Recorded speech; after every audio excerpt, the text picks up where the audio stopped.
What's going on, everybody? Welcome to episode 82 of the Game Room Podcast. I'm your host, Rome. And I'm Dev.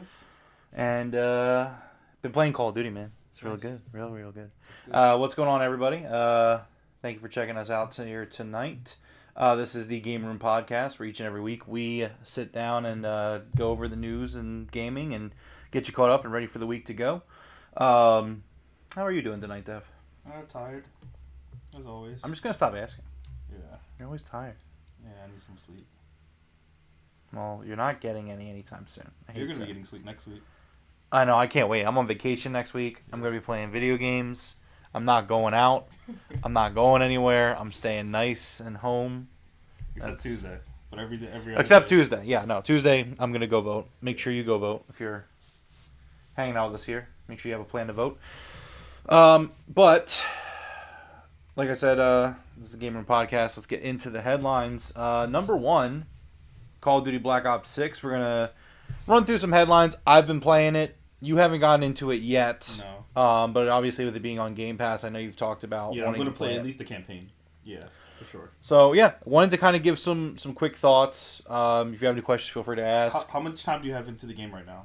So, I would say campaign-wise, I want to say like 2 hours. Okay. I've taken a lot of time to like explore the hub, which I'll talk about.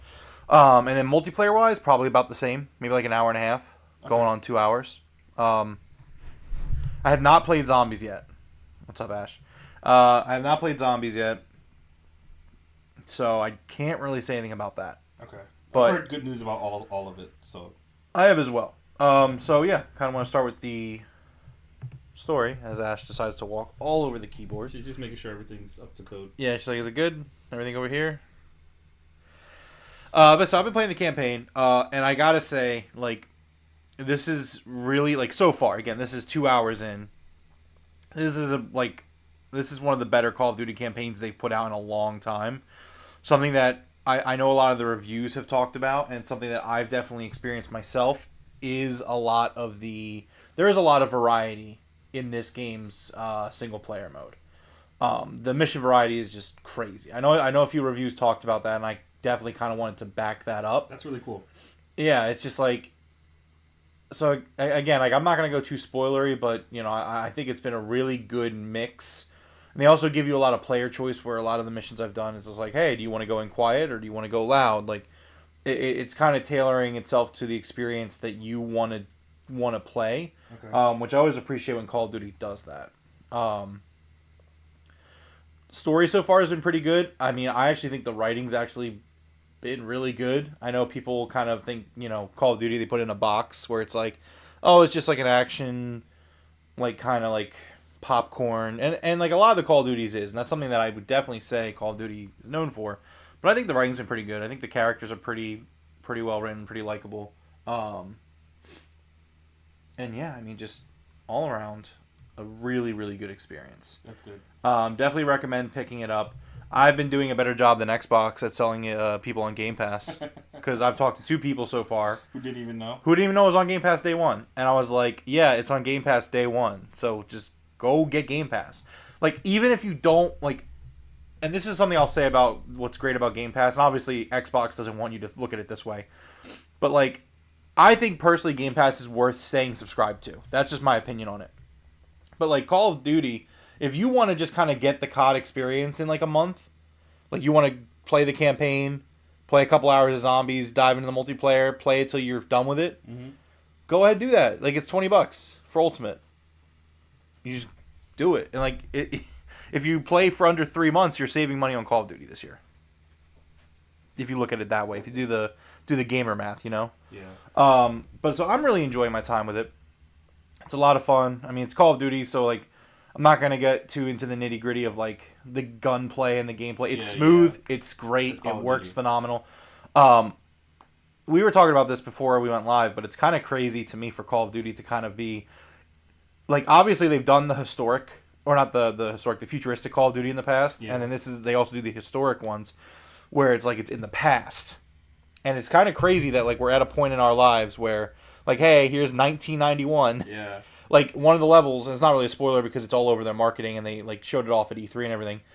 Like, you go to a Bill Clinton political dinner like thing, like a fundraising dinner, whatever, and like there's a level there, and it's a really cool level because you're like sneaking around the fundraiser and you have to figure out how to get your objective done, and there's 3 different ways to do it. Again, like just really cool variety. It's like you said, like they're gonna do early 2000s soon. Yeah. It's gonna be so weird. 9/11 Call of Duty is gonna be crazy. Yeah. like we're just gonna be sitting here like five years from now. It's gonna be 9/11. But no, it's just crazy because it's like 1991. It was like 2 years before I was born. And it's like, okay, like Bill Clinton is a historical figure in Call of Duty, and like I'm already gearing up. They're talking about other historical figures from that era, and it's just like it's really jarring, but not in a bad way. It's just kind of crazy. It's weird getting old. Like that's yeah, that's the best way to put it. It's just weird getting old.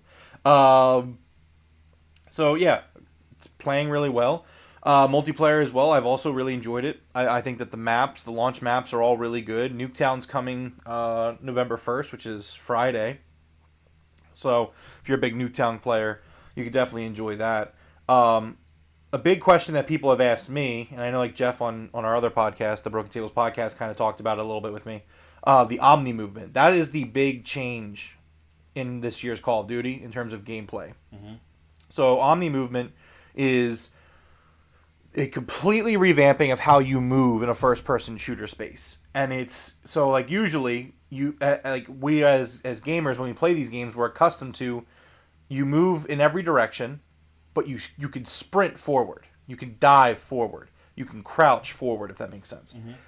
In this, you can only run forward. Usually, right? Yeah. And in this, the Omni movement, it's every direction. So if you want to go backwards quickly, you can sprint backwards. You can sprint left, sprint right. You can dive. You can slide. So that's the other thing. Call of Duty's kind of in the past. They've gone back and forth between whether you can slide or dive. I think some games have done both. This one does both. Okay. And you can do you can do it backwards. They have a new prone mechanic where if you prone and turn around, you're kind of more so like sitting up, kind of shooting. Mm-hmm.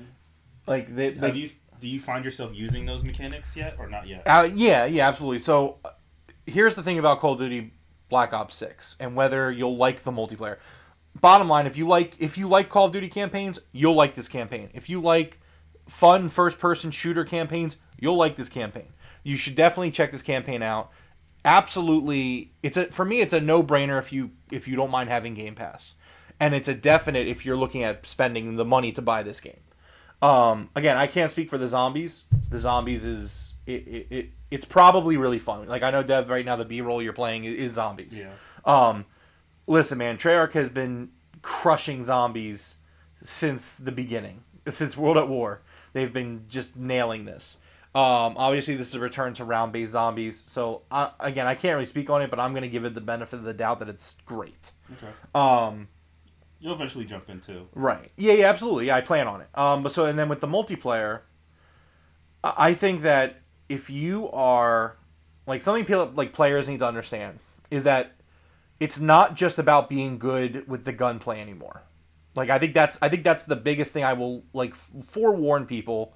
Like if you're going into this multiplayer and you're like I'm just really good at shooting, like that's great. Like obviously it's still a shooter. You still definitely want to make sure that you're doing that. Sorry. But it's very movement based. Like you have to be good with the movement. Okay. Like obviously people are going to camp and camping will yield results. Your results may vary based off, how stationary you are. But if you want like the people that are going to really excel at Black Ops 6's multiplayer, in my opinion, I really do feel this way, are the people that run and gun. Bless you. Okay. The movement is just so key. You need to be good with the movement. You need to run and gun. That's just kind of how I look at it. I mean, I'm sure campers are going to beg to differ and they're going to figure it out, and maybe that will work out. But I just think that the movement alone is just it's so different in this game and so vital. I actually can't wait to play zombies with this Omni movement because like there's so many times where it's like I gotta get away, but I really want to know what's going on behind me. Yeah, so now you so can running, backwards. sprinting backwards, that feels like a game changer. That will ultimately backfire when I run into a horde of zombies while running backwards. So, trying to think. Unfortunately, I didn't write notes down. I'm doing a terrible job this week. No, so I don't really have I guess that would be my thoughts on Black Ops 6. I don't know if you have any other questions. But it's really good. I'm really enjoying it. We're going to talk about some headlines too, and I'll kind of give thoughts as I go through, these headlines about Call of Duty Black Ops 6. And the first one is analysts suggest Black Ops 6 could lead to between 2.5 million and 4 million new Game Pass subscribers. But it could also result in the sales are down stories, one analyst warns. GamesIndustry.biz asked a number of leading analysts how they felt the release would impact on Game Pass subscriptions. While the answers varied, the consensus was that it would be in the millions. Ampere chief games analyst Piers Harding Rolls told the publication that he felt the release of Black Ops 6 would result in a 10% increase in the number of Game Pass Ultimate subscribers, which would mean around 2.5 million new signups. He notes, however, that a good chunk of those won't be entirely new to Game Pass, but will instead likely be upgrading from Core or Standard, and neither of which offer Black Ops 6 on release day.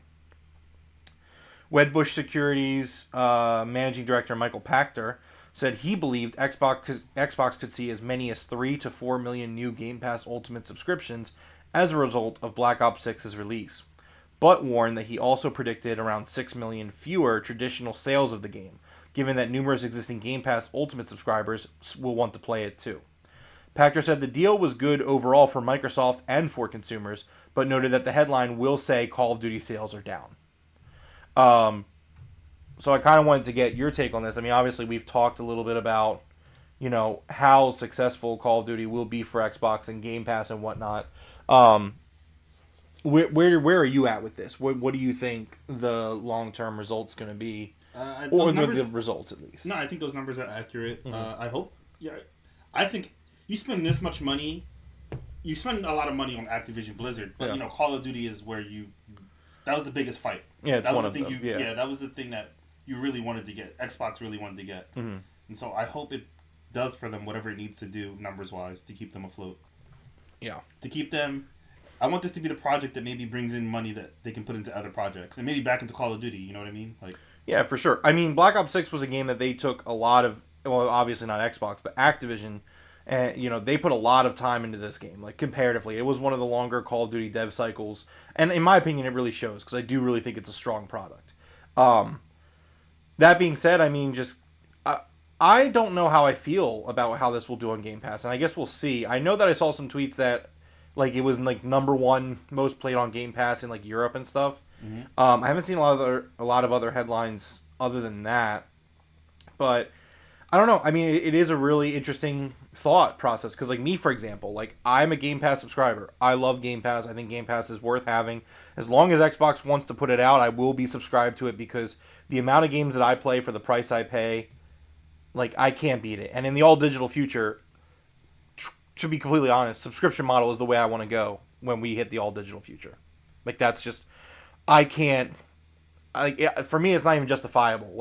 I $20 a month for hundreds of games, or I have to spend $70 per digital game. I don't know. For me, it's just a harder sell. I just think the model works better for a digital future. But I'm a Game Pass subscriber.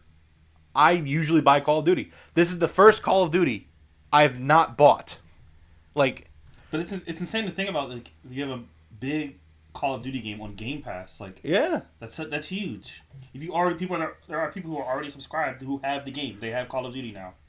I'm interested in seeing how much Xbox or Microsoft more so kind of put their money where their mouth is, because the big thing that we keep hearing about, right, with Xbox and Microsoft is their big metric that they're really looking at right now is engagement.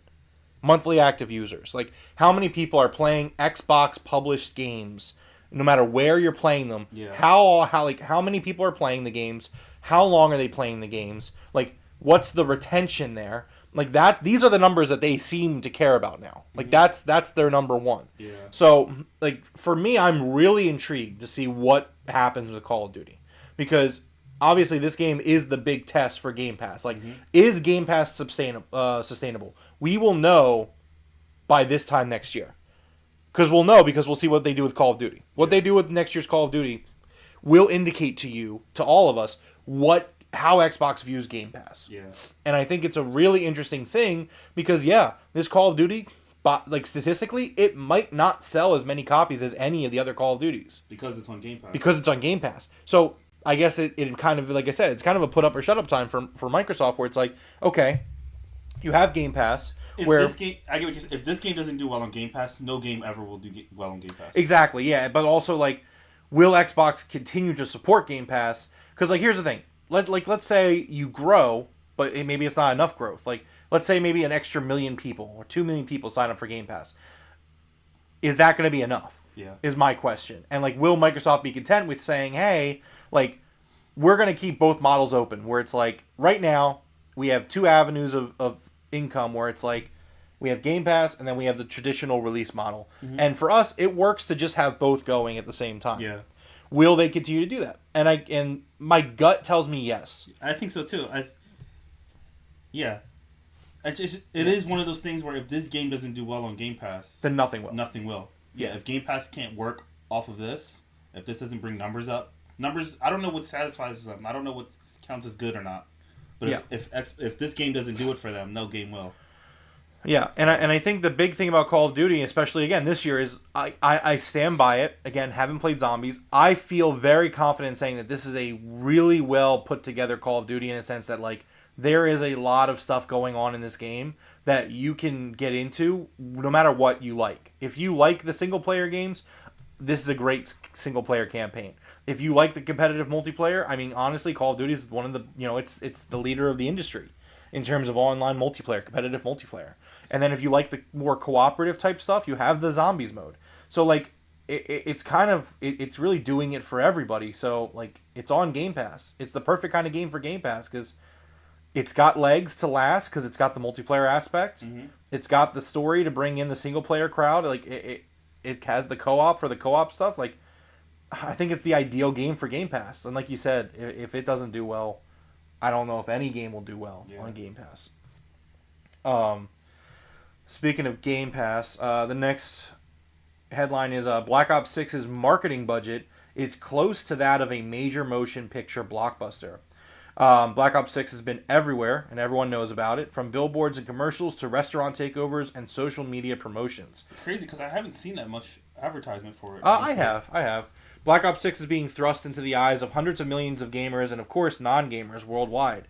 In the last couple of weeks, the Replacer has been everywhere. That is the return of the character that Call of Duty used to have in its commercials. I don't know if you know about the Replacer. Mm-hmm. But basically the idea of the Replacer is that he's a guy that, like, when you just want to get away and play Call of Duty, the Replacer will come in and do whatever you need to do so that way you can go do Call of Duty. Okay. So it's like, oh, you don't want to go to work? You don't want to do your job? Like, okay, the Replacer will come in. You have kids, the Replacer will come and be their dad. That's funny. And so what was really cool about this marketing campaign is they had the Replacer remake a bunch of memes. So like a huge amount of memes. Okay. And like the Homer going into the hedges, or like there's just so many of them. Like a lot of Leonardo DiCaprio ones where he like sits up, goes like that. Like just like dozens of memes. They used the Replacer and they like made they recreated all the memes. They're really good. I mean, I don't know if you're looking them up right now, but they're really good. But so they've spent a lot of money. Black Ops 6 is probably the most highly anticipated Call of Duty game in several years. The marketing budget for this game, the following is a quote coming from Activision CMO Tyler Ball. In an interview with Variety, he said it's comparable to a major motion picture blockbuster that would be launching this year. Obviously, we want to generate sales, but I think overall just awareness of the new game coming out. That's always a focus. Making Black Ops 6 is the #1 game this fall. Overall, I just want people to like the campaign and the work that we're doing as a marketing group. I think some of the work is really innovative. Like, we're not just making a spot. The Replacer is showing up in all these weird different places. It's truly exciting. That's what gets me excited.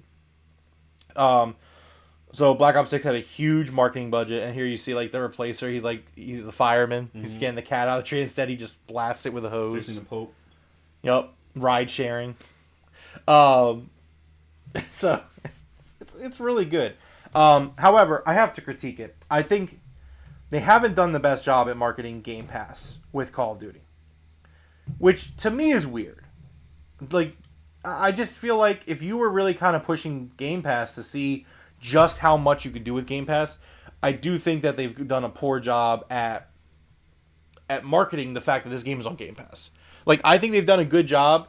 If you're somebody who already like follows the Game Pass pages and the channels, and like if you already know about Game Pass and you already subscribed to Game Pass, you knew that it was coming because they told you. Yeah. But like outside of that, like, I just don't. I don't think there's been enough advertising of the Game Pass front, and maybe they don't want to do that. Maybe they just want to let it happen naturally and let people discover it. I don't know. I think that's something that's kind of had me caught up on it. I guess so, because I guess the game's gonna sell well regardless. And then on top of that, you have Game Pass as an option. I think they want to get their money's worth before start advertising it for Game Pass. I don't know. I don't know what the thought process is for it. Okay. I mean, again, we'll keep tabs on this and see how well it does. But next up with Black Ops 6. So there's a pay-to-hear scandal, which some people are upset about. Now, we briefly talked about this last week about the sound design and how cool it was. Well, turns out it doesn't all come with the game.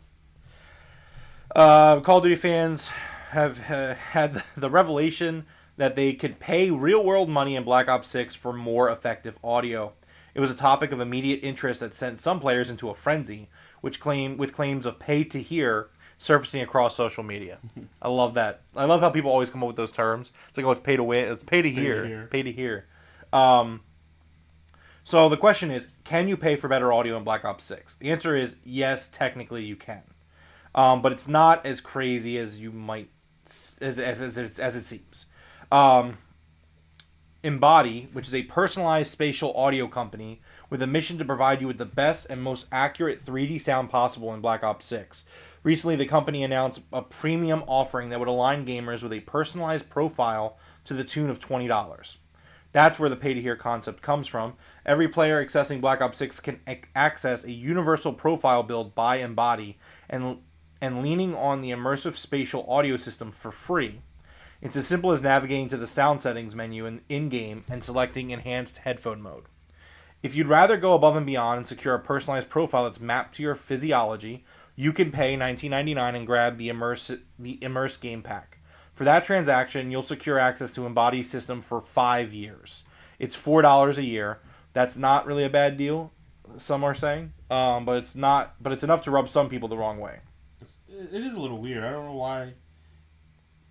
Why charge for advanced audio? You know what I mean? I do think it's weird, and I'm not defending it. That's not what I'm doing. I will kind of devil's advocate it, where it's like, okay, if you are a real crazy audio buff, right, and you want it to be spatial and perfect, $4 a year. We're talking the next 5 Call of Duties, you're covered. I don't think $4 a year is that bad if it's something I really care about. I guess, but if it's so cheap, why put a cost on it anyway? People are already paying for the game. I don't know. Yeah, and that's fair. That's fair. I will say this: I've played Black Ops 6, and Jeff was really upset about this, and maybe this is why I'm not super upset about it. I've played Call of Duty Black Ops 6, as we've said, and it sounds fine. I would imagine it sounds fine. Yeah. If you told me if I never knew it existed, and I'm wearing the headphones, I'd be like, oh, "This is great." Yeah. So that, I think that's kind of why I feel the way I feel, where it's kind of more of a thing of indifference. It's a shame Ty's not here, because Ty'd be like, Ty would love that I'm saying this, because usually I'm like, don't rip off players, but I'm like, it's not that big of a deal, in my opinion. I just don't think it's a lot. It is kind of weird to do it, period. But I've played the game with headphones and without, and yeah, it's okay, it's perfectly fine without it. This is something you do not need. I'm telling you right now, even if you're the multiplayer and you're worried about footsteps and you are one of those people that listen, I do that too sometimes. It didn't bother me. I was like, all right, I hear a footstep on my right, footstep on my left. I mean, maybe I guess you pay $4 a year, you can hear if they're upstairs or downstairs, I guess. I don't know, but that's what it sounds like, yeah. But I mean, yeah, it's kind of a to each their own, but I get it. I get why people are upset about it. And then our last Black Ops 6 headline for the day is that the first Black Ops 6 post-launch update is here. Let's see. The update was released 2 days ago on the 26th, and Activision has given everyone full details of what has changed. For the most part, the update addresses a thing with multiplayer maps, matchmaking, XP, and more. You could always check out the patch notes yourself. Not a whole lot going on there, just little things that we see from usually the first week of Call of Duty is just them kind of ironing out some stuff. But content is coming to Call of Duty as soon as this week. Again, Nuketown is coming November 1st, and I believe the Infected game mode comes out, I want to say the 30th, but it comes out this week. I don't remember the exact day. Okay. So, I mean, in closing, Black Ops 6, it's a really good game. I'm enjoying it so far. I'm about 4 or 5 hours total playtime. Get it. If you have Game Pass, definitely play it. If you are on the fence about it, get Game Pass to play it. It's worth it. If you're looking to spend $70, my opinion is it's going to be worth it. When I get closer to finishing it, I'll kind of wrap it in a bow and give final thoughts on it. But it's a good game. It's a really good game, really fun. It was funny because IGN gave it a 9, and I was talking to Ty, and I said, oh, so it's a 10, because it's the IGN Xbox text. It's they gave it a 9, so clearly it must be a 10. Which, again, it's really good. I think it's probably one of the better all-around Call of Duty packages they put out in a long time.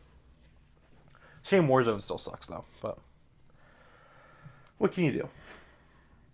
let's move on. Is Warzone getting an update? So yeah, the Warzone's Black Ops 6 content is going to come with Season 1 of Black Ops 6, which they've given the date for it. I want to say November 13th. Okay. But it could be earlier or later. I know it's November. So you're going to get all the Omni movement. You're going to get all the content that's for Black Ops 6. Season 1, November 14th. There you go. I was close. I said the 13th. Mm-hmm. What's coming out on the 13th? I think the Dragon Quest remakes, which I'm very excited for. I think that might be on the 13th. All right. Number 2 on the headlines. Xbox exclusivity. Obviously, that's been something we've talked about a lot here on the podcast. And we have some interesting updates onto what's going on over at Xbox. Obviously, so if you remember, we talked about Gamescom, and there was the whole Indiana Jones coming to PS5 announcement before it even came to Xbox. Well, turns out Microsoft took note of the feedback. Actually, according to there's a new rumor going around that the reception of this particular announcement led to Microsoft squeezing the brakes on its multi-platform plans. According to Xtasis, the Spanish insider who regularly leaks accurate Game Pass news, Microsoft has either paused or slowed down bringing its games to PS5. The leaker is keen to stress that Xbox hasn't stopped these plans completely. They're not canceled. But the fan reaction to Indie's simultaneous PS5 announcement had made Xbox take notice. Interestingly, while these multi-platform plans don't seem to have stopped entirely, Xtasis does state that popular Xbox series like Gears of War and Halo are red lines for Microsoft, meaning that those two franchises are completely off the table for bringing to other platforms, like PlayStation 5. Okay. Finally, the insider adds that Microsoft will continue to move forward once the Indiana Jones reaction has died down. And we can see this happening as well, to be honest. A lot of community frustration seems to have stemmed from Xbox not wanting to announce the game for PS5. So what happens if Indiana Jones sells a lot of units? What do you mean? Like if Indiana Jones is very successful in the fact that it's selling on 2 different consoles, that could be something that sways them the other way. You mean for like Halo and Gears? No, Halo and Gears, it sounds like it's red lines, like they won't cross. But I mean, for other projects that are on the fence, I think if Indiana Jones does really well, those projects will be multi-platform. Well, I mean, again, so Xbox, and we have more headlines to kind of back up what we're talking about, but so Xbox, they're going to continue this multi-platform strategy. Yeah. This Indiana Jones is not a one-off. Mm-hmm. We know this. Yeah. Like, all of Xbox's, or let me rephrase that, almost all of Xbox's first-party games, whether it be Bethesda or Activision or Xbox Game Studios, they're going to come to other platforms. They're just going to. And that's their platform. That's their strategy. When you say slowing down, do you mean not simultaneously, maybe not a few months? It'll be so basically, like, if there are ports in development, they were like, all right, hold on. Let's work on it for our console first. See, and here's the thing. My big thing has always been, and I've said it and I'll say it again, my big thing is the Xbox ecosystem having the strength to continue to live on and to grow and to be a thing. Mm-hmm. I don't want to see a gaming industry where there is one less major player. Yeah. I don't want to see, I want Xbox to continue to survive. I want PlayStation. I want Nintendo to all continue to survive. On the PC front, I do not want Steam to be the only game in town. I want Epic Game Store to do well. I want Xbox to do well on the PC front. I even want GOG to do well, and all the other little platforms. Because you don't want a monopoly. It's never good for the consumers. Like, I'm not a PC gamer. I care. I don't want to see Steam. Steam's already kind of in a monopoly spot because they went unopposed for so long. Like, thank God Epic is trying now. You know, is it too late? Maybe, but it doesn't mean you shouldn't try. So to see Xbox take note of this, though, I actually appreciate it. I really do, because for me, with wanting Xbox to continue to be strong, you need to have something to your platform. And so I knew Indiana Jones was going to come to PS5. You know what I mean? Like, we knew it. But the way they announced it, like it was a big deal, before the Xbox version even came out, that came across as tone deaf to me. Yeah. And clearly people at Microsoft agreed. I don't have a link for it because he just said it on his podcast, but so Jez Corden, over at the Xbox 2 on the last episode on Friday was talking about the reception here and how the people at Xbox weren't happy with how it was done. And so Jez even kind of subtly pointed out that he's like, there's openings now at the marketing team at Bethesda. Oh, wow. So it's like somebody might have lost their job over this. Which, I mean, honestly, good. I mean, I hate, I don't want to see people lose their jobs, but it's it was really bad. It really did a lot of damage to the Xbox brand because there's one thing to go multi-platform. It's another thing to be like, hey, there's not a lot of parity between when you're getting these games on Xbox and when you're getting them on PlayStation. Mm-hmm. If you're an Xbox gamer, I think a great middle ground, I say middle ground, I don't even know if it's a middle ground at this point, but a great middle ground is to give the Xbox customers a year, 6 months. I don't even want to hear you talk about the PlayStation 1 until we get the Xbox part. I just don't. Yeah. And that's fine. And I think that works because look, you're still going to sell your copies. You're still going to get your copies. But as an Xbox customer, let me feel valued. Let me feel like you want me to be a customer here in your ecosystem. Mm-hmm. Unless you don't, in which case that's another conversation to have. But the way that they did that was just terrible. And it's good to see Xbox take note of that. That actually, as a consumer, I was like, okay, thank you. Thank you for once making it seem like we're not the crazy ones as customers. It's like that was kind of fucked up. And they're like, you know what? Yeah, it was. They didn't even openly apologize, which means that it's really genuine. Where they didn't have to put out a BS apology. They were just behind the scenes. They were like, oh fuck, stop, pause. If anything, that's more genuine than an actual apology. Yeah. Because it's they weren't doing it for PR. They were just like, it's not cool. Yeah. We should probably stop. We should fire that guy. Get rid of him. Mark in marketing, he's out.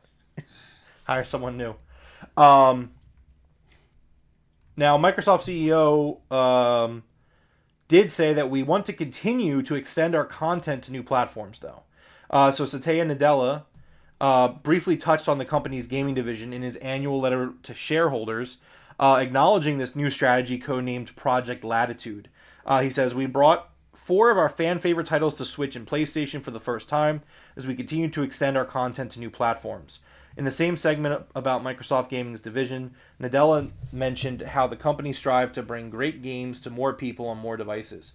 It will also continue to innovate to offer players more ways to experience the games they love, where, when, and how they want with services like cloud gaming on Xbox. So that was something that Satya said, hey, we're going to keep doing this. But there was an interesting part of this that was picked up in which Satya does talk about providing exclusive game content to Xbox gamers still. So I'm just going to read a quick little excerpt from... I'm not going to read the whole thing, but he says, Xbox enables people to connect and share online gaming experiences that are accessible on Xbox consoles, Windows-enabled devices, and other devices. Xbox is designed to benefit users by providing access to a network of certified applications and services to benefit our developer and partner ecosystems. By providing access to a large customer base, Xbox revenue is mainly affected by subscriptions and sales of first and third-party content, as well as advertising. Growth of our gaming business is determined by the overall active user base through Xbox-enabled content, availability of games, and providing exclusive game content that gamers seek. The computational power and reliability of the devices used to access our content and services, and the ability to create new experiences. So he talks about exclusive gaming content. So I imagine that sounds like levels or maybe DLC that's exclusive to Xbox, maybe Xbox only. So I thought so too. I mean, obviously this grain of salt, but so Colt Eastwood, who is a well-known Xbox content creator who does know people at Xbox, he's one of these guys who has sources. Okay. He did kind of also tweet out about Xbox continuing to have exclusive games. Now, could he be referring to Gears and Halo? Maybe. I don't know. But the possibility is there that maybe they will continue to have some exclusive games. But we're going to have to wait and see on that to see what their plan is. Next up in the headlines, number 3, Ubisoft has split up the Prince of Persia development team That is Prince of Persia: The Lost Crown. The game failed to meet internal expectations at Ubisoft. There is a somewhat murky picture as to what actually happened, but Ubisoft has clarified a statement confirming some of the details. They said the Lost Crown team has moved on to other projects that will benefit from their expertise, and Ubisoft is focused on making the games available to more players.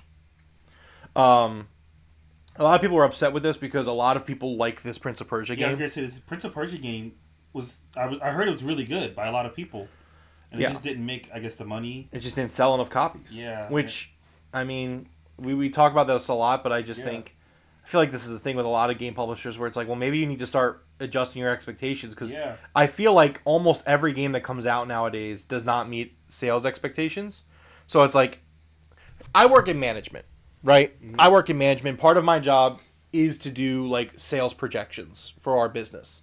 And so if I go and I project sales, and those sales don't meet that projection, you fire staff. No, God, no. No, oh, no. We just lower the project. Are you okay? No, I'm just going what the game companies do. They well, fire the staff. No, I don't do that. We just lower the projections. Xbox sells Tango. Ubisoft dissolves an entire team. It seems like that's what you do when like. Well, it's not what I do. It's not what I do. Okay, No, so I lower projections. So if I look at it, it's like, okay, I project for this and I don't meet it, I lower it. And I keep lowering until I find that sweet spot that I'm looking for. If I need to raise it, I raise it. If I need to lower it, I lower it. Like, that's how projections work. You don't just, it's not a wish list. It's not like, okay, we want to sell 5 million copies. Is that feasible?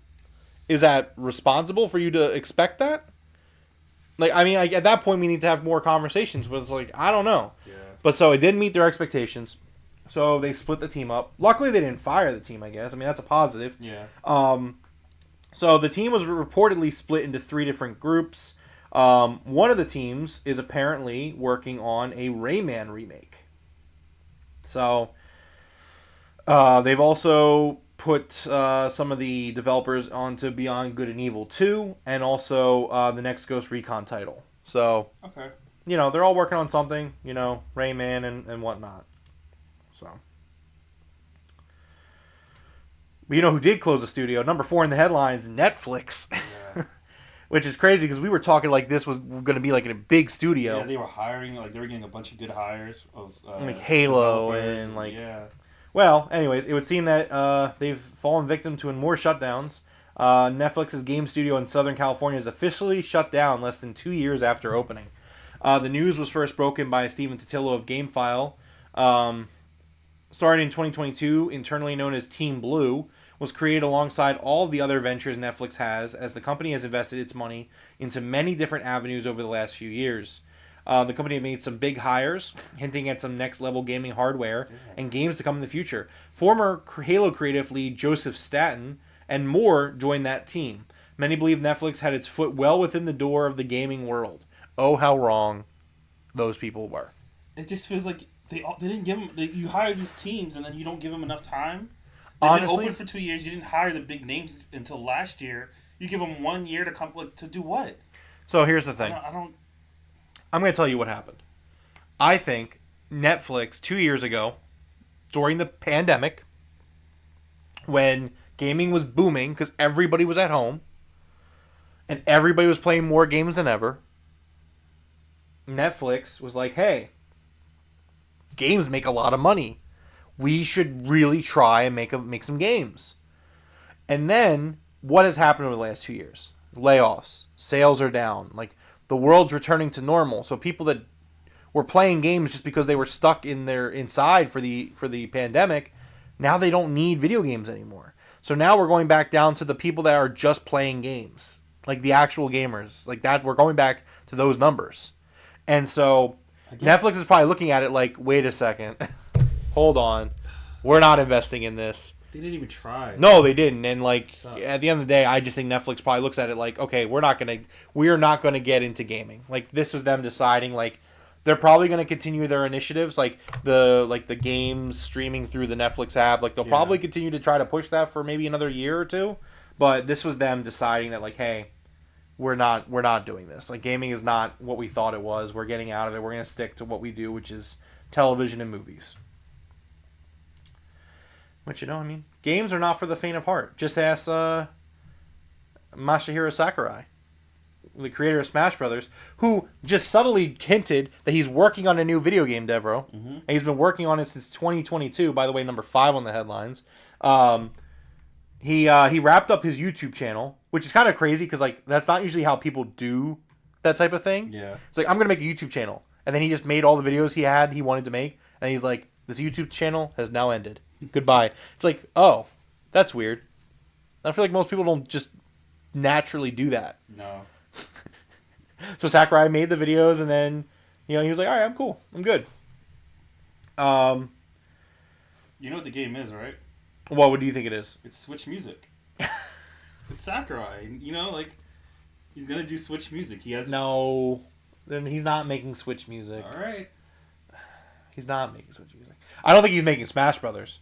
I don't think anyone who thinks it's Smash Brothers, I think you're out of your mind. Kirby or I was thinking Kid. I think it's Kid Icarus. I think he's gonna make a Kid Icarus game.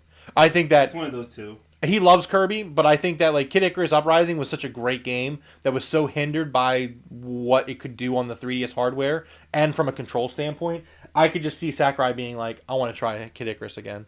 He just seems like one of those guys who's like, he does it for the love of the game. Yeah. Like he's not gonna he doesn't care what's gonna sell millions of copies, which is ironic because Smash Brothers will do just that. I mean, I'm still hopeful for some new characters in Smash. I think it's gonna happen. I think we're gonna get like definitive editions where it's just like it's just a few more characters. Yeah, for Switch Plus. I stand by this. Switch. I don't think there will be another brand new Smash Brothers game ever. Ever. I don't think it will ever happen. I think they will continue to port this game moving forward. Yeah. It'll be like, hey, like maybe there's nowhere to go from here. Every console generation, they'll add like 5 new fighters. That'd be awesome. And it's like, hey, all right, we'll release like a new fighter like every 6 months, and like maybe we'll have like a big content or something. Nintendo's crazy enough to even add another like game mode. I can see. And I need a Subspace Emissary. So. I need it. I need it. This is just hoping. It's also Nintendo. Please. You know what I mean? We can't hope too much on Nintendo. You end up going crazy. Don't I know it. Speaking of going crazy with Nintendo, number 6 in the headlines, Nintendo is rumored to be leaning on third parties for Switch support in 2025. We all know that the Super Switch is coming. I don't know when we're going to find out about it. Nintendo is just being stubborn. They're being stubborn because everybody's talking about it. Yeah. And they're like, all the leakers are like, it's coming. September. October. Yeah. October came and went. There is no console. We're just they're just like, there will be no. We made it all up because it's just our hopes and dreams. Now go buy another Mario game, you fucks. Yeah. So Nintendo's going to be leaning on third party support. One of the biggest players for their third party publisher support that they're going to be leaning on is Ubisoft. Despite facing difficulties in recent months, Ubisoft is supposedly looking to remaster Splinter Cell Blacklist, which is a good game, alongside a remaster for Rayman 3. I wonder if they'll also do anything with Mario Rabbids. That's a kind of a third party. Maybe. This is all according to YouTuber TVPH, known as Brazil on Reset Era. He clarifies that he's unsure whether this is the same remake project, the Rayman 3 one that's been reported on that we just talked about. Mm-hmm. Ubisoft will also reportedly release 2 more unnamed games, while both Bandai Namco and EA are said to be leveraging support for the Switch in 2025 as part of Nintendo's initiative to bolster the console's software lineup. TVPH also mentions that Nintendo itself is planning on launching 2 more remasters in 2025, which we talked about. One of them will be a GameCube game. The other one will be a 3DS game. Okay. So we've talked about that in the past. I mean, the Switch is winding down. Maybe. Yeah, maybe. Maybe. So we'll see what happens with Nintendo. But it sounds like it's going to be kind of a remake last 6 months. So I just want them to announce it. I just want to get it over with. Like, I'm just done. Like, and like my Nintendo patience is worn dry. I'm officially fed up with Nintendo for now. Yeah, it's not going to change. It's not. Never. Speaking of being fed up, Devereaux, remember Fantastic? Remember the day before? And then how like 2 weeks ago we talked about their new game because they were back and they've learned their lesson. Oh, great. Do you remember? Yeah. Well, that game failed. The Kickstarter failed horribly. People were like, you know what? We're not falling for this. We know who you are. I need to drink. They're like, we know who you are. We're not falling for it. Right? So it's great. Mm-hmm. The Kickstarter failed. It was called Escape Factory. Then they're going to go quietly into something else. We won't hear about them ever again. Well, they're not actually going away. In the same statement claiming that interest in Escape Factory wasn't there, Fantastic announced the development of another game called Items. Items is supposedly an action horror prop hunt game that it says people have been waiting for. Unlike with Escape Factory, there is no trailer or demo currently available for Items. However, the studio claims that once there is a fully playable demo, they may start another Kickstarter for funding. It's important to us that our players get the chance to play and test the game in advance, they said in a statement. Fantastic also said that they will be launching a new mobile game in the future as well to fund the development of Items. Unbelievable. It's crazy. Like, they just won't go away. They won't die. They're going to end up... They are the cockroach of gaming. Where it's just like, you stepped on it, it's just like, ugh. Yeah, they're going to keep making money as long as, like... Stop giving them your money. Yeah. Well, I mean, the Kickstarter failed. You would think they'd be done. And they're just like, right. they're like, no, we're not done. Crazy. Can't believe it. How do we get here?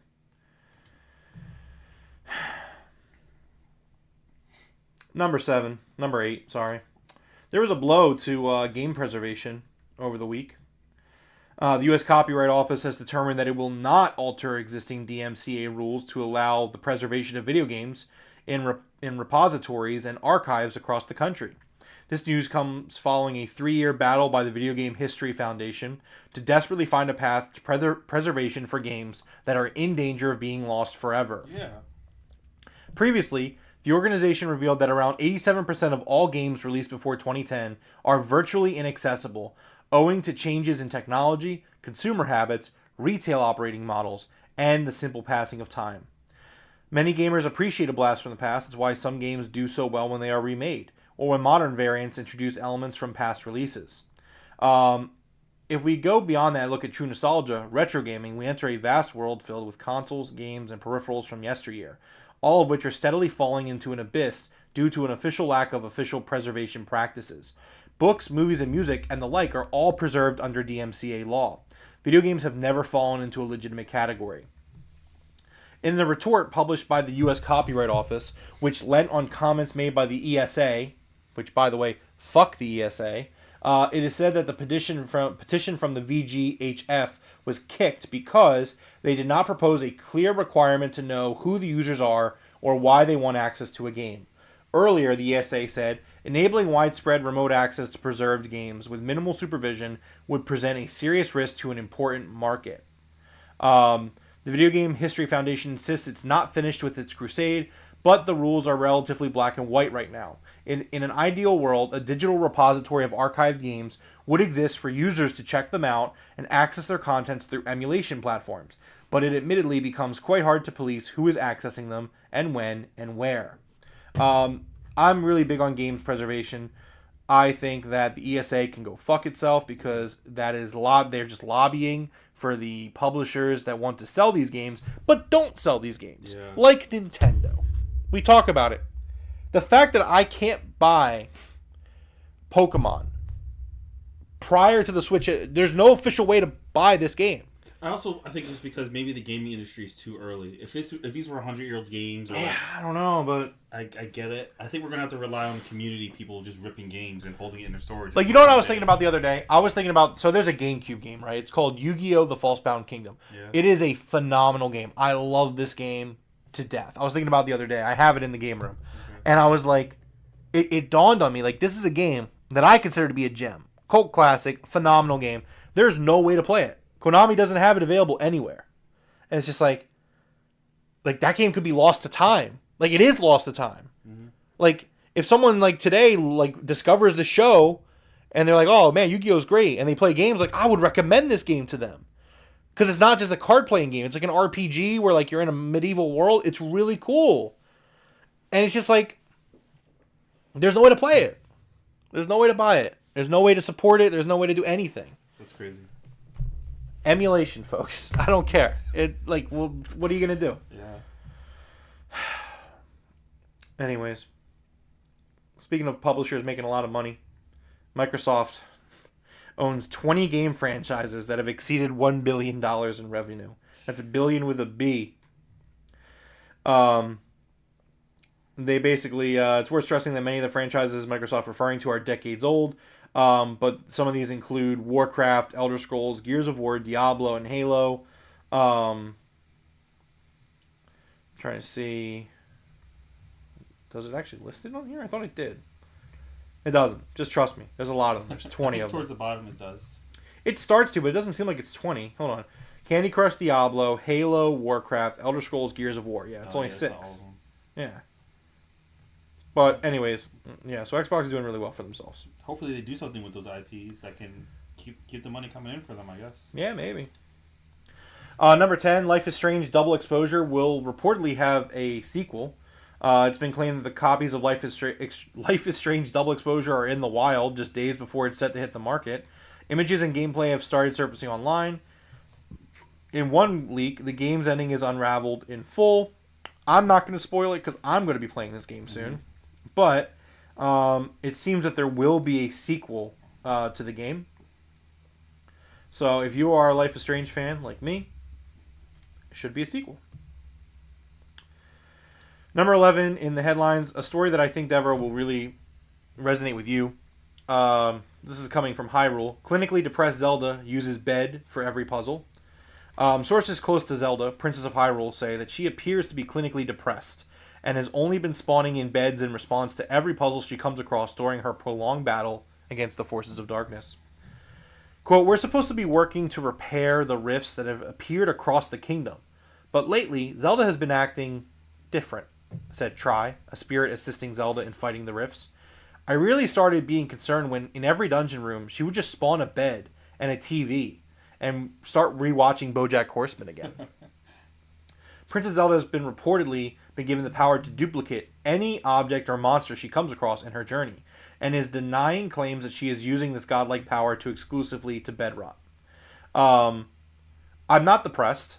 I mean, at most I've been a little more tired lately, and my sleep quality is terrible, and I have no appetite, and there doesn't seem to be a point to continuously fighting these monsters, said Zelda, who slept for 13 hours yesterday. Look, sometimes these puzzles call for me to echo 5 beds to make a California king. And sometimes I need the rest for 3 hours after doing that because it takes a lot out of me. And yeah, sometimes I'll stay in bed scrolling on my phone after that for a few hours. Oh god, I might be depressed. Friends of Zelda were initially concerned about the princess's behavior when they discovered that she hadn't been eating as well, opting instead to create echoes of cereal for every meal. Impa tried to get me to talk to her, but it's been hard getting through in our sessions, said Dr. Bass, the Hyrule Royal therapist. Every appointment we've had has ended with Zelda possessing me and dragging me into a 2-block-high body of water she spawned in, so progress has been slow. As of press time, Zelda's mental health has reportedly improved drastically since drinking a smoothie consisting of a golden egg and prescription 10mg Prozac pill. Deborah, you think Zelda's okay? No, I think she's out of it. She sounds a lot like you, actually. Just tired. I'm just tired. I just sleep all day. I need a bed. If I can just carry around a bed with me everywhere, that'd be great. You know, I'm not enjoying Zelda Echoes of Wisdom as much as I wish I was. But it is what it is. Number 12 in the headlines, Warcraft has announced a 30th anniversary direct stream for November. It's going to take place November 13th. It's billed as an online celebration across World of Warcraft, Hearthstone, and Warcraft Rumble. It will be viewable on YouTube, Twitch, TikTok. And the presentation will start at 10 a.m. Pacific time.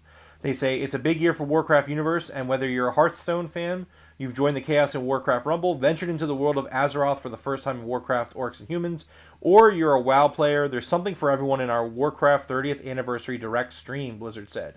You don't want to miss a moment or a single surprise. The stream will be followed by a World of Warcraft 20th Anniversary concert broadcast. So here's the thing.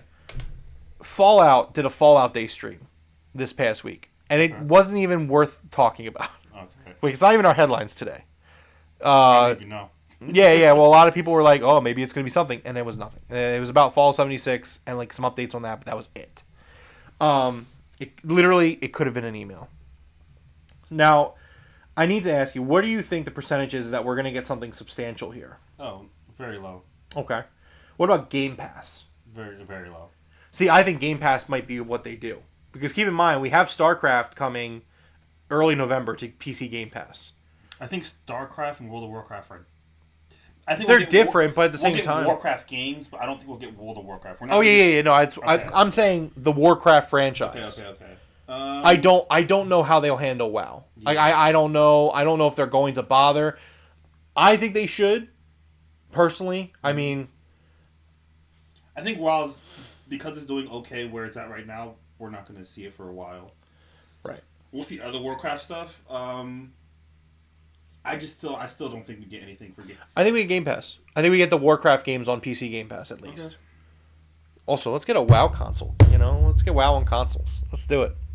Probably that won't happen. Maybe next console. I don't think it's gonna happen. No. I mean, if we get Steam on the next console, I think we will. So maybe you're right. Next up in the headlines, a big story coming out of Kanto. Lavender Town votes to turn down sad, creepy music that plays all day and night. After hours of arduous and divisive debate, the citizens of Lavender Town have narrowly voted in favor of a measure to reduce the volume of the music that perpetually blasts from the city's PA system. It was time for a change, says local Pokemon caretaker and flautist Mr. Fuji. After the incident with Team Rocket, I came to the realization that maybe having a town whose identity is rooted entirely in macabre was attracting the wrong element. Our droning spooky town theme stuck me as a sort of siren song for troublemakers. The resolution was already a product of compromise. Fuji had previously proposed changing the music altogether until early polling made it clear that it was a non-starter. I tried to convince people that our music could be upbeat and inviting to tourists. I'm from Cinnabar Island, where the tight 50-second loop of music that never stops is at least pleasant, said Mr. Fuji, while tending to his Cubone. But locals who have lived here their whole lives saw me as an outsider attacking their traditions. Ultimately, though, stagnating growth in tourism has helped earn me the public support to at least take it down a notch. Many who opposed the motion cited the music's tone as befitting the town, which is most notably home to the Pokemon Tower, a 7-story Pokemon mausoleum. Nevertheless, even those who voted against the measure had their own ideas for how the town might evolve. Quote, "The music is fine if you ask me. It's the name that needs changing," said Name Raider, another prominent local.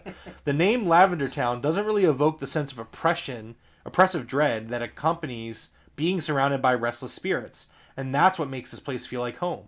Our town's deeply unsettling music captures that perfectly. That's why I suggest we rename this town the Spooky Zone.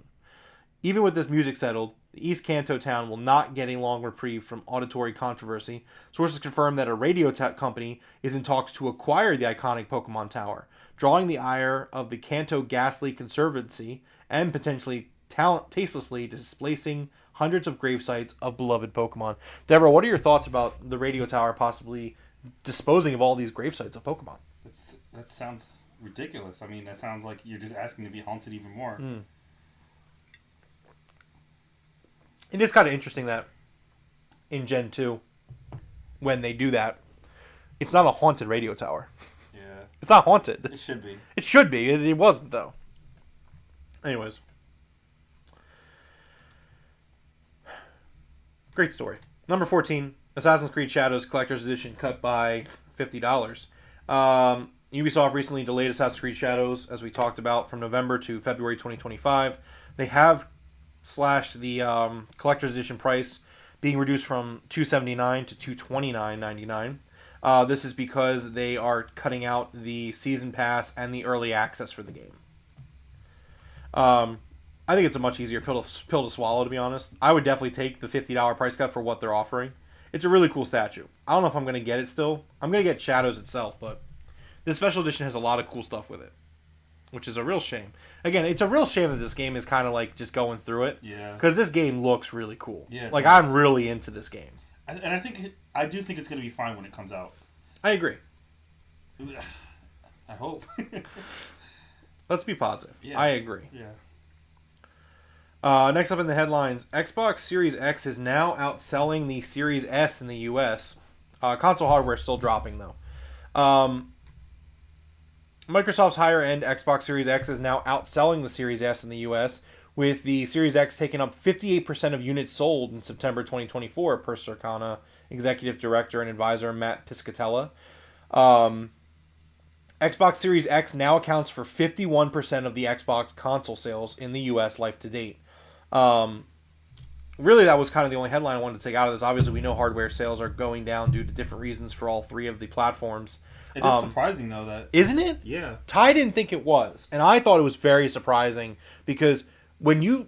I always just assumed that the Series S was the one that was selling all the units because it's cheaper, lower access, easier access. But no, apparently, the Series X... Here's the thing. I think this is all the more reason that whatever they do next generation should be just one console. What do you mean? I actually disagree. You think they should stick with the S and X model? In a sense that what I think they're going to do, which has been reported, I think that you're going to have a Series X kind of console, and then you're going to have a Series S console, but it's going to be like a take on the go Switch kind of console. Okay. I think it's going to be something. If they are working on a handheld, I guess that makes more sense. What you're saying. Yeah. I think it's going to be something that you can take on the go. I think that they're going to have two SKUs. If you're talking about a home console, they're going to have one. It's going to be the Series X successor, whatever it is. So do you think their handheld is going to replace the S? Is that what yes, you're saying? Yeah, that's what I'm saying. Okay. I think that their new handheld console will be that should be pretty cool. Yeah. Well, I think it makes sense because it's especially these numbers are showing that people want high-end consoles. Mm-hmm. People are going out there and they're buying the Series X. Yeah. And I think, number one, that blew me away. I had no idea. If you asked me to predict, I would think the Series S is doing 70%, with the Series X being 30%. I really thought that. But I love it, though, because I love my Series X. I love the hardware. It's a great console. I really stand by that. I'm a big fan of the hardware that they've put out here in this generation. Mm-hmm. Even if the software didn't catch up quite, I just stand by it. I think it's great. So yeah, I'm really, really thrilled that the Series X is doing well, though. It shows that there's a high-end console market out there for them still. People want this. So we could put this in the Devereaux's Wrong tab. I'm not in the mood to do that today. What? Admittedly, my allergies are killing me. I'm kind of fighting through this show. I don't want to argue with you. We could talk about how wrong you are. On what? How you were there's no high-end console market audience. You've said that in the past. What? You just pull this stuff out of your ass every week. I don't even know what you're talking about. What? Devereaux. I just said, my allergies are killing me. The weather keeps going up and down. I'm literally stuffed something right now. No, that's the problem. I've taken nothing. I really actually need to take some Benadryl or something when we're done here. I don't know. You're already loopy enough. I'm not loopy. I'm literally just saying what you've said. Okay. Do you want me to stop listening to you? Do you just hear me when I'm not here? Do you just hear me talking from another room, saying just the wildest things? It's like a siren kind of thing. Yeah. No, you said it. What are you talking about? You said it on the podcast. All right. I don't even understand. I don't even know what's going on. I think you're gaslighting me, to be honest. I think that's what it is. I feel like I'm gaslighting you. Yeah, you are. Number 16 in the headline, talk about gaslighting. Roblox is changing how preteens can access the platform because it turns out it wasn't safe. It's not safe. In the email sent from the company this week, shared by The Verge, the company claimed that it will do more to protect children in the massively popular online platform. Earlier this year, which we talked about, there was a report that it's not safe for children. Roblox now plans to introduce a new account type that will give parents or guardians full control over what their children do on the platform. A parent account can be linked to a child's account and provide usage data as well as block content. The updates that were shared via email are part of Roblox's commitment to making the platform one of the safest online environments for our users, particularly the youngest users. Roblox's Juliet Chaitin Leftcourt told The Verge, "We're excited to share more information next month." Great. Yeah. Sounds like something you should have been doing. Yeah, you see this gameplay of children in jail, in prison? Yeah, they're trying to escape. They're trying to escape. That's what the children are doing. Anyways. Number 17. There has 3.6 million views. That's crazy. On that video? Yeah. That is crazy. It is 2 years old, though, to be fair. Bungie creative team is joining PlayStation to support live service games. Bridget O'Neill, who previously served as senior director of Bungie Creative Studios, discussed the restructuring of in a LinkedIn update this week. Today's my team's last day at Bungie, but not our last day working on Destiny and Marathon, she wrote. Bless you. Thank you. Bungie Creative Studios is joining PlayStation to build the foundation for a creative team that can support all PlayStation live service games. As part of this move, I am taking on a new role as Senior Director of Creative at PlayStation Studios. Bungie announced in July that it was laying off 220 of its staff. Devereaux, this headline, admittedly, kind of shocked me. You think so? I was really wondering if they were going to pivot from the live service thing after the blunder that was Concord. I mean, as we've discussed on the show, all live service games are bad. As you said before, many times, yeah. You said you didn't say that last week, but you know what's really funny? So I was gonna say, Sea of Thieves came out with like more content, and apparently like it broke the game, so they had to like disable the features. And I was gonna come on here and make a bit where I was like, as I've always said, live service games are bad, but then I cut it from the script because it just wasn't that big of a news story. So I was just like, that's kind of why I wanted to slide that dig in there. I've never said that, but in a serious note. No, I'm not. I was surprised. I'm not surprised because I think you don't just go on. Again, earlier they talked about having how many games in development? It was like 17 or something, like some ridiculous number of games, live service games in development. I don't think you have one failure and you just you cut the rest off. I guess, but it just Helldivers was such a failure that I just they didn't even give Concord a chance. I said Helldivers, I meant Concord. I know you meant, but they didn't even give it a chance. It wasn't a free to play game. It's just weird, like. But when the beta was free to play, nobody cared about it. Yeah, I guess you're right. Again, like that's the thing. Doomed. Like it was just doomed. Like, it just didn't grab anybody. I don't think you give up on it. I think it's. I mean, that was the whole reason Bungie was there in the first place. I thought that's why this news story is. Yeah, weird. But Destiny was also kind of floundering, so it's just like it is a very interesting thing. That's like, hey, like we're moving the Bungie creative team to PlayStation, and like we're gonna keep working on creativity in these live service games. And it's like okay. But like you have to actually make the games good, and that's something that's not very often done in the live service sector, which is that's what I've said in the past. I think live service is tricky because if you get one good live service game, it could set you up for a very long time. If you get one Fortnite or one Apex Legends or one whatever, one Sea of Thieves. Well, I mean, Fortnite is the perfect example. Mm-hmm. That was the game that took Epic Games from like a publisher to an institution. Yeah. Like, that's what it is. Like, I mean, you're 100% correct. Like, these live service games are so high risk, high reward. Absolutely. But I would still like to I think they still work. I'm glad they're still working on it. I don't know what they make. I mean, even, we hear, like, what was it? Nintendo had this own, like, MMO thing that, whatever it is, it'll most likely be something live service. So I think everyone's trying to get in on it. Maybe, yeah. Sticking in the live service stuff with PlayStation, a really cool story.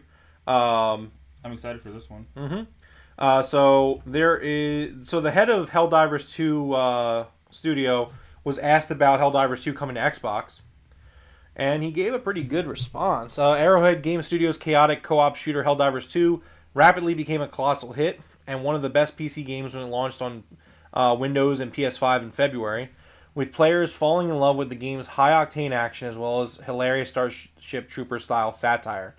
It's not surprising then that Xbox users have been clamoring for a release on Microsoft's console since its release, but it is a PlayStation console exclusive.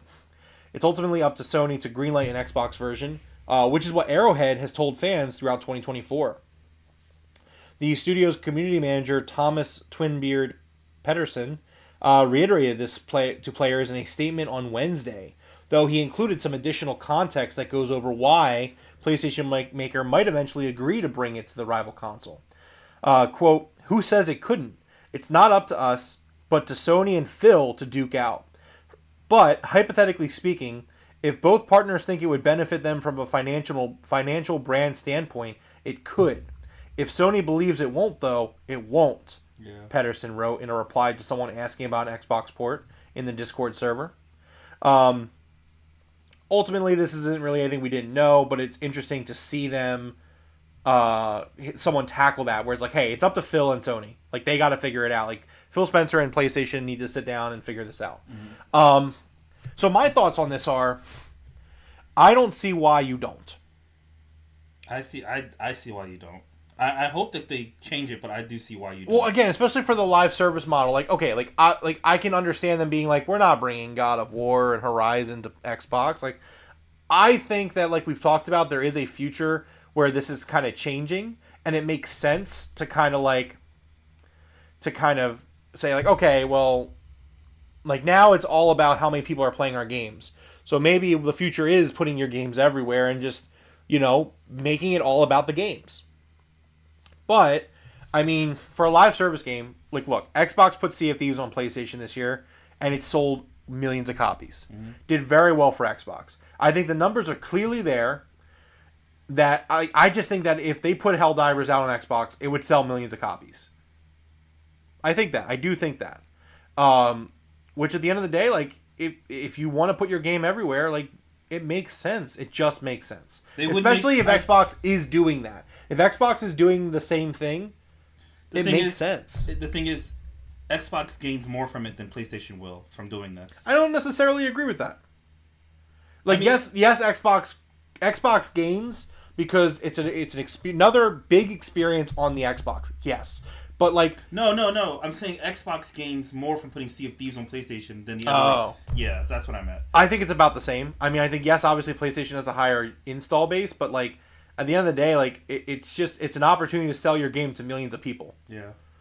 Like, even though Xbox is being outsold by PlayStation, Xbox's console user base is still in the double-digit millions. Yeah. Like, we're still talking about a lot of people. I guess it's just the way that Xbox is moving. They feel desperate. PlayStation doesn't feel desperate. They just put out a $700 Pro console. I don't know. The thing is, Xbox feels like they're... Here's the thing.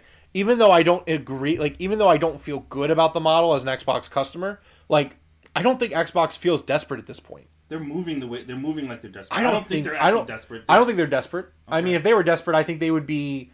On the contrary, I think that they would be leaning more into the exclusive thing. Okay. I think they would be spending money like we talk about, like on exclusives and stuff. I think Xbox looks at their portfolio and they look at the money that they're making and they're like, hey, like, we're putting out great games. Like, let's just sell all these great games.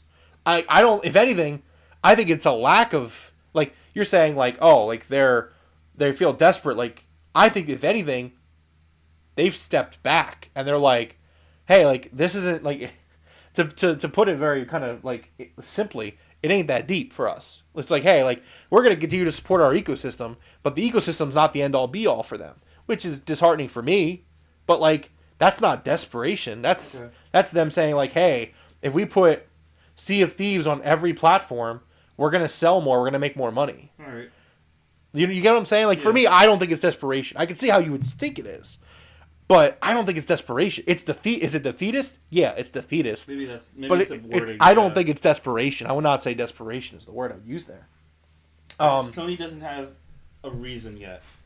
I would push back and say that at the end of the day, the whole point...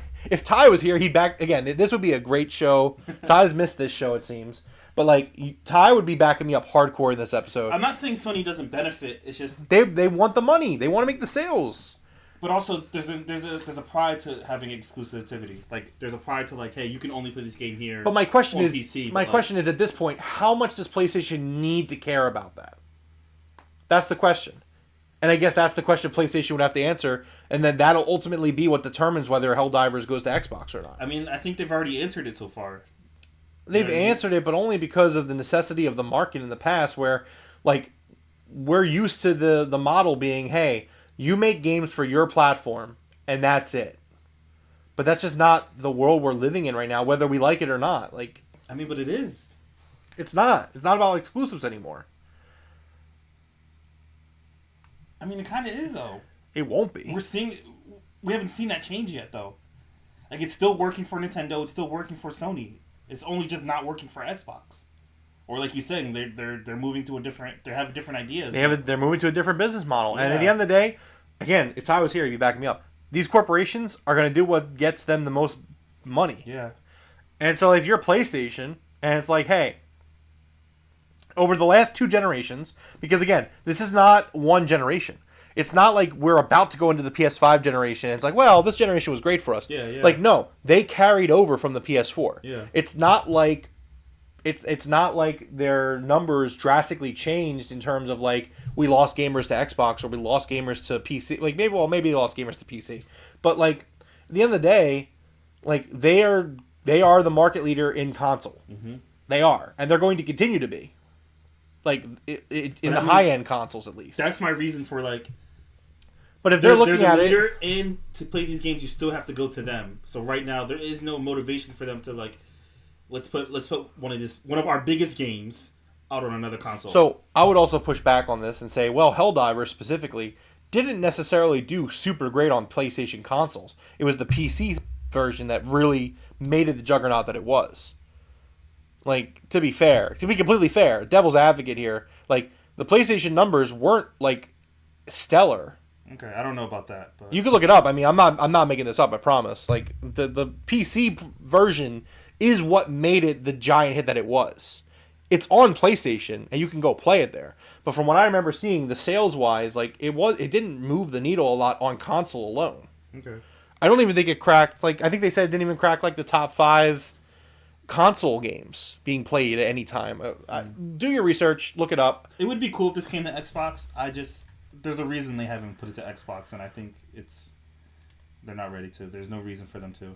I don't know. Number 19 in the headlines, Starfield 2 is going to be a banger, according to ex-Bethesda designer.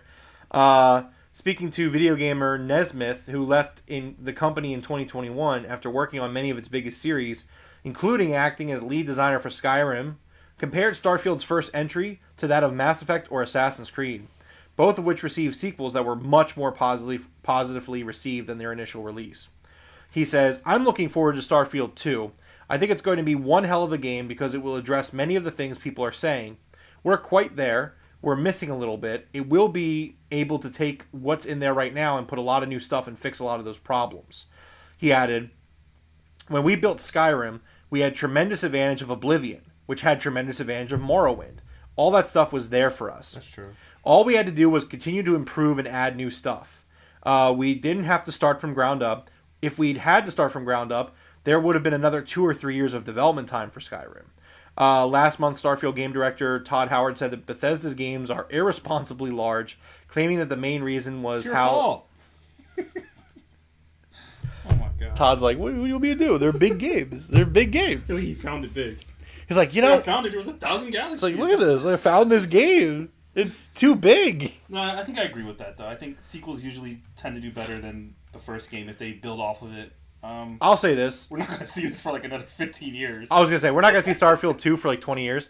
We're maybe 45. Oh, God. Geez. Almost 50 years old before we see Jesus Starfield 2. Christ. You know it's true. No!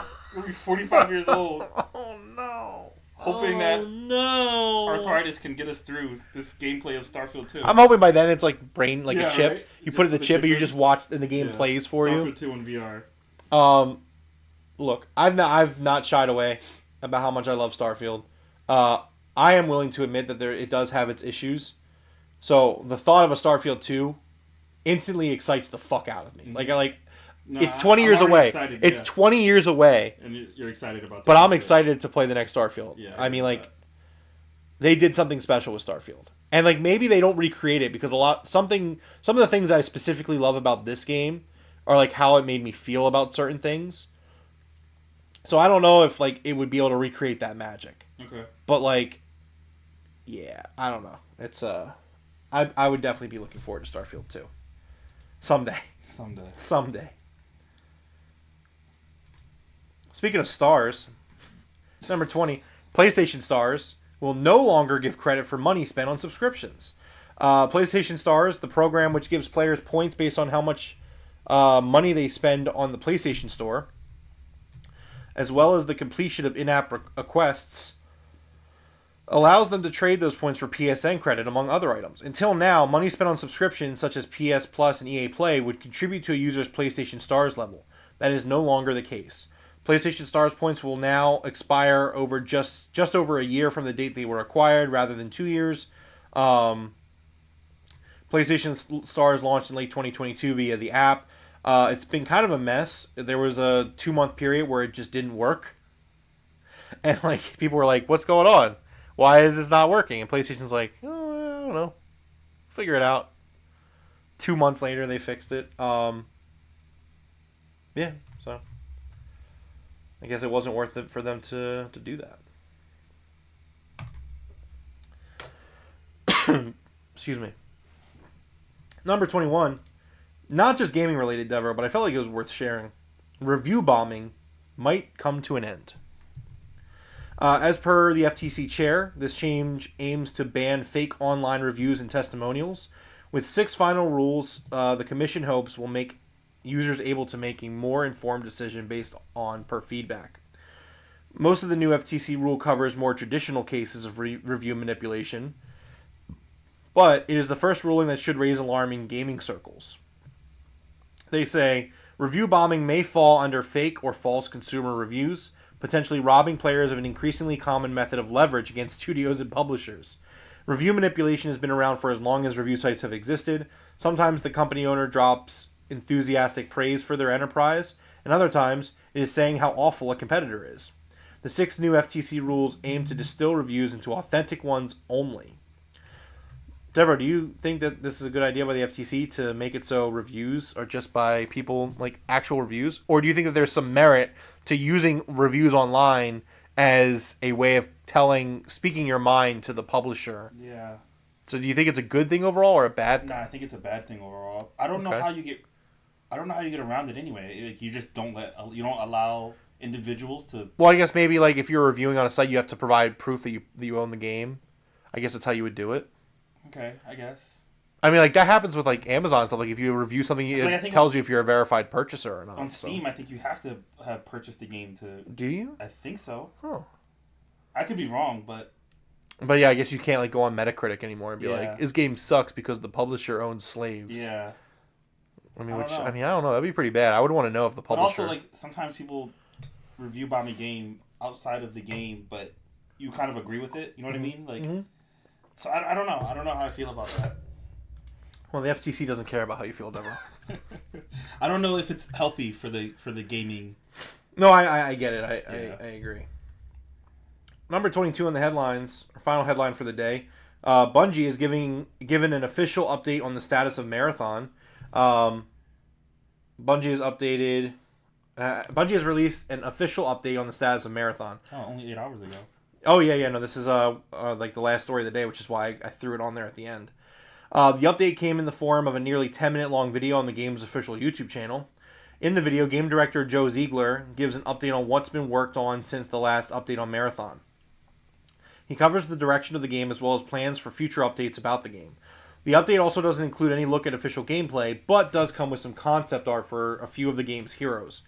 If you want to watch the video for yourself, you can. I did not get a chance to watch it before talking about it, but here we are all the same. As far as what was covered, Ziegler discusses the game being an extraction shooter, including diving into what an extraction shooter is for those who may be unfamiliar with it. Ziegler also talks about taking elements from the original Marathon and expanding on them for a new game with a modern audience. He says, quote, "We're taking a lot of familiar elements, especially a lot of the mysterious and kind of eeriness, and the, how do I put it, the psychological kind of the psychological kind of the entire IP as it exists before," he said. That was not a sentence. But we're layering on some elements that we think really help modernize it and also bring it to a new story and a new world that we can sort of continue to update and delight all of you with over the course of time. He says, "We've been testing with a lot of players." He said, "A lot of players like yourself, also with creators. It's sort of insanely awesome, and I'm filled with gratitude that I think about it because there's so many people who contributed by telling us, hey, this thing sucks, or this thing's great." He then added that there are a number of things within the game that are at different states of development, things like game environments in a more complete state, while the character models continue to be iterated through. Marathon's enemy models, he said, are still kind of a little bit in an early state. Back to characters, Ziegler gave a sneak peek at a couple of the characters in development, a runner codenamed Thief and one named Stealth. He wrapped up the video stating that more content reveals are coming in 2025 for Marathon. There will be an expansion of Bungie's playtest for Marathon to include more players. I don't want to be down on Marathon, but I don't really have much interest in extraction shooters. I know. It sounds cool to me, like extraction shooters, and plus he said like mind bending. It sounds like there'd be slight horror to it, like a mysterious vibe going on. Those go hand in hand, so I'm still interested in the game. Yeah, I know you don't like extraction shooters. Yeah, it's kind of disappointing because it's not really the game that I want to see be made, but I mean it's what they're working on, so I guess we'll take it as it comes. Next year we'll see more. And that is it for the headlines here for the week. Devereaux, once again, I'm gonna have you do the game releases. There's a lot of them. I think you can do your part. You can lift some weight around here. All right. So this is the Game Informer Memorial releases for the week of October 28th. Go ahead, Devereaux. See what you can do. Let's see. Give me a second. I really gotta take some allergy medicine. I feel like a balloon. I'm not gonna lie to you. It's that time of year. It really is. It's gonna be like 80 degrees tomorrow, I think, or on Thursday. It's it's terrible. I'm sick of the up and downs. Yeah. Yeah, it's just not good. All right, so we have. Where do we start? The first one. Sulfur on PC, October 28th. Mm-hmm. Eve Galaxy Conquest. Life is Strange Double Exposure. Monster High Skulltimate Secrets. That's great. Post Trauma. Red Dead Redemption. This is the PC port. Yeah. That's all coming out October 29th. For October 30th, you have the Pokemon Trading Card Game Pocket, which is we're both registered for. So Yep, pre-registered. We'll get that. Yep. These Doomed Isles, Unmasked and Inner Journey on PC. Both of those on PC. All coming out October 30th. And then you have Clock Tower Rewind, Dragon Age of the Veilguard, which is the B-roll I have up right now. Horizon Zero Dawn, Shadows of the Damned Hell Remastered, coming out on everything. Slime 3K, The Rise Against Despot, coming out on everything. What is that? Albatross? Albatross. That's November 1st for Albatross. Oh, okay, but those other games coming out October 31st. Albatross coming out November 1st on everything except Switch. Formagia, I think I remember seeing this game, coming out on PS5 and Switch, coming out November 1st. And The Last Spartan, Glory Over Madness, coming out November 1st on PC. All right. I forget. Is this the week where you go first for your pick of the week, or is it my week? I forget. You can go first, I guess. I mean, I have mine playing. I already know what you're going to choose, so I'm choosing Dragon Really? Age. Because I have two right now. So Okay. Are you going with Dragon Age? I'll go with Dragon Age and probably your second one as well. I think I know which one we both have. Yeah. That's what I'll say. So the one we're both excited for is Pokemon Trading Card Game Pocket. Yeah. And that's going to be my pick of the week if you're going Dragon Age. Yeah. Really excited to play Pokemon Trading Card Game Pocket. I mean, I'm just so down for collecting the cards digitally and getting the 2 free packs a day. Yeah, and next week we'll be able to talk about which ones we collected over the weekend. Yeah. Yeah. Very excited about that. And then obviously I'm excited for Life is Strange Double Exposure. Yeah, that's Big Life is Strange fan. It's a really good franchise. I'm really looking forward to it. But Pokemon TCG is going to be my pick of the week. So that's pretty much going to do it for us here. We're going to wrap things up. So I've been playing Call of Duty Black Ops 6, like I've said at the beginning of the show. I'm going to keep playing that. I'm still kind of working on Zelda Echoes of Wisdom. Unfortunately, I'm not enjoying it as much as I want to be. I just find the gameplay to be really... It's just not engaging. I feel so, just disengaged. I feel so uninterested when I'm playing it. It's a cool concept, but it's not a concept that I want to see from, a full-fledged Zelda game. If it was, part of a Zelda game, or, a gimmick, in Twilight Princess when you became a wolf, you need to go collect those, the souls, Yeah. the white blobs of light in the Twilight Zones. That was, not a minuscule part. It was probably, 10 to 15% of the game. And, it wasn't fun, but, if a whole Zelda game was that, I would not like that Zelda game. And, this is kind of, a similar thing where it's, I love the world of Echoes of Wisdom. I love, the art. I love the story. I love that I'm in Hyrule. I love that it's a Zelda game on the surface. But then I start playing it, and it's just all right, well, I usually don't do 2 satire articles in an episode. Because, I wanted to do the Lavender one because it was Halloween. Mm-hmm. And then I wanted to do the Zelda one because it's kind of how I feel. Where it's every puzzle is okay, let me just stack beds. And use them as, a ladder or a staircase or whatever. And then, like when the combat comes along, it's just like, okay, well, I'm gonna send my dude out there, and I'm gonna stand there and watch, and he's gonna kind of swing, and they're both gonna hit each other a few times, and it's not going the way I would have liked, unfortunately. So I'm kind of playing those two games. I'm going on vacation next week, like I said. So apart from me going out and voting and going to an Eagles game, other than those two things, I'm gonna be staying home. Do you know what you're gonna be playing that week?